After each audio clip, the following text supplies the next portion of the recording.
ახალი სათამაშო ყავს. გავბოჟგნული.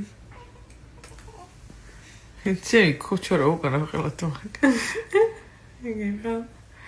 ის კიდე უფრო გრძელით მე უკან ჩაგეცენ. აქ, კინჯხოში. ვაიმე. შიშმიშ გაიღვიძა.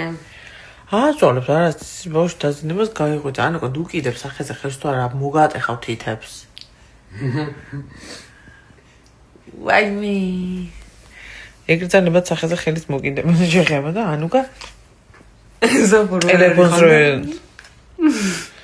უღეჭავს სახეს. დე იყვირე შენ მაგან თუ გაგაწვალოს და გავლახ. პიან. კიდევ ხელს. გაიღვიძა. პარდე.